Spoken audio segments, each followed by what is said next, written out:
Well, in fact, there is yet another controversy that struck Air India. This time an Air India Airbus A320 with 164 seats reportedly operated 8 flights between 24th and 25th of November without a valid airworthiness license.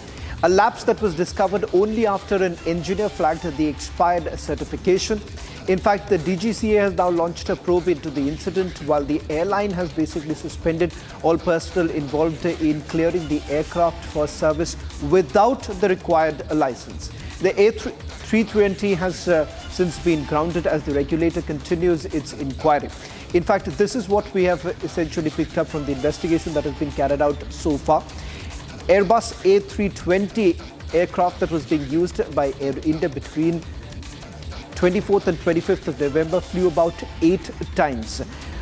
Captain Panesar is someone who has basically raised this entire issue and has now written to DGCA. We'll try and connect with Captain Panesar to get the latest on this and whether at all the DGCA is going to take some stringent action against Air India. It seems that the airline has now taken some action in terms of suspending officials who are basically responsible for checking the airworthiness of the aircraft to start with. But it seems that the certification and the license had already expired. Captain Panesar is joining us on this broadcast. Captain Panesar, you have now written to the DGCA, the letter, something that we have accessed, in which you're pointing out that the license had basically expired. Could you just help us understand from the information that is now available in public domain, how exactly has the airline really faltered? Let me tell you one thing. Every aircraft can fly continuously for 1 year, and after that they have to bring the aircraft on ground for overhauling for different systems, check all the systems whether they are working all right or they need a change. After doing all that work, they have to call the DGCA. Their inspectors also see that you have done the proper working for overhauling. Then they issue a certificate known as Certificate of Airworthiness, which is valid for 1 year. The aircraft has to undergo overhauling after 1 year of flying and take permission from DGCA. Without permission, if they fly, it is not only serious, a grave concern, because in case of any incident, accident, the airline will not get any insurance for the aircraft and the members, passengers on board. It's a very, very serious violation, which Air India, I don't know why they have done it. The chief engineering manager, chief operating officer, they are all responsible. But what they have done is, they have suspended pilots for reasons I don't know. They should have taken permission from DGCA for this investigation against the pilots, which they have not done it. They have become dictators of aviation today, and they take all the vindictive action without proper investigation. It's a very, very serious case involving safety of passengers and crew. Captain Panesar, what do you really make of the action that has been taken by the airline? Because it seems that it was a lone engineer who flagged this entire issue, and thereafter the airline gets to know about it. There is a laid down protocol by which not just the engineer, there are various other departments that would have essentially looked into whether at all this aircraft that they were flying was airworthiness or not. Was there an airworthiness to begin with? Was there a certificate of airworthiness? Which are the departments which are responsible for this? The main person who is responsible for this violation is the chief engineering manager, then the chief of flight safety, and chief of operations department. They are all supposed to know that this aircraft is airworthy, and they cannot put it on a normal passenger flight without having a CFA and valid certificates of operation. See, instead of taking action against these people, they have suspended the pilots. Without any intervention or taking permission from DGCA for suspending pilots. You see, this is a very serious lapse on the part of the airline. Had there been any serious incident or accident, they would not get any insurance money from the insurance company or for the passengers also. It's a very sad situation where the person who are really accountable for this violation, they have not been actioned till today. No action has been taken against them. How they have permitted this aircraft to fly without valid CFA. Captain Panesar, just to understand the seriousness of the issue here, why is it that the airworthiness certificate becomes so very crucial? Is there essentially a window that an airline really has when it comes to operation of the aircraft, even if there has been perhaps a lapse on their part in terms of the expiry date? Does that essentially give the airline any room to maneuver? See, there are rules under Indian aircraft rule. Every aircraft has to do certain checks after 100 hours of flying, after 1 year of flying. These are the overhauling which they check all the systems are okay. Or do they need to change or anything? They do the changes also.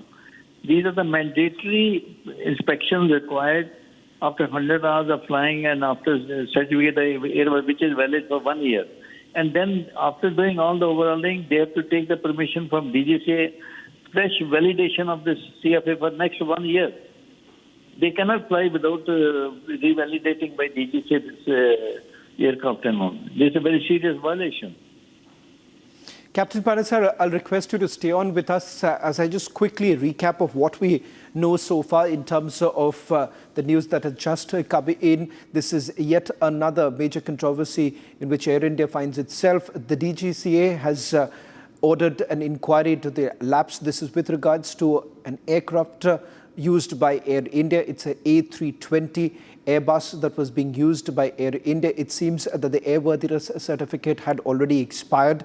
Despite that, the airline was using this aircraft. In fact, it flew to about 8 sectors. While we do not have the exact details of which sectors was this aircraft basically used, over 164 passengers per flight was actually present in this aircraft.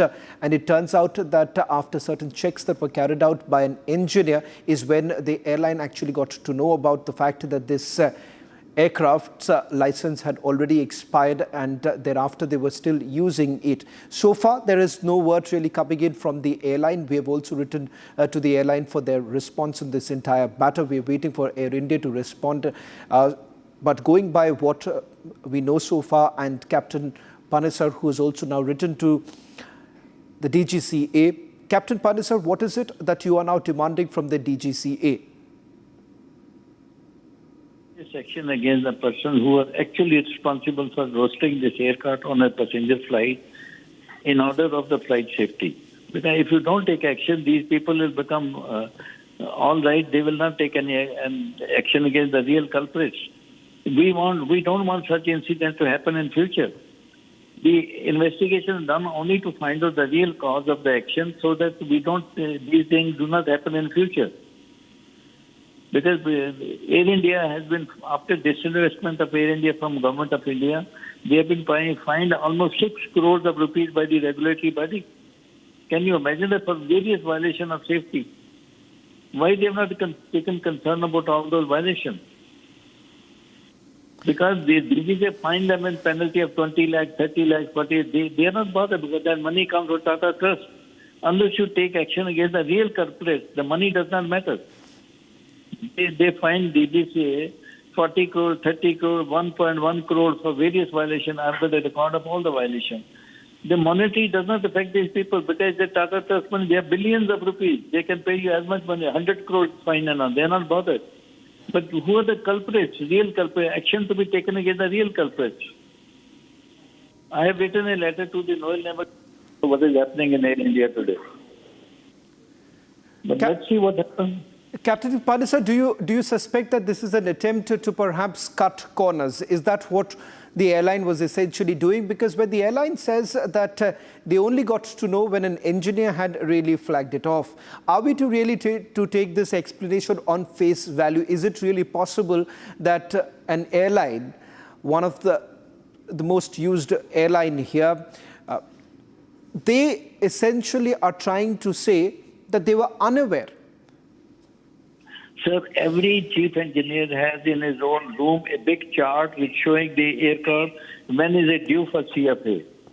And he gives the instruction this aircraft not to be routed after this date. They have a record. Every person has a record in the airline. Why they have ignored that record? You see, this airline, Air India, was supposed to be one of the best airlines in the world. But that was only during when our father of aviation, Honorable J.R.D. Tata, was living. After this investment, I can challenge the capacity of this handling such a huge airline.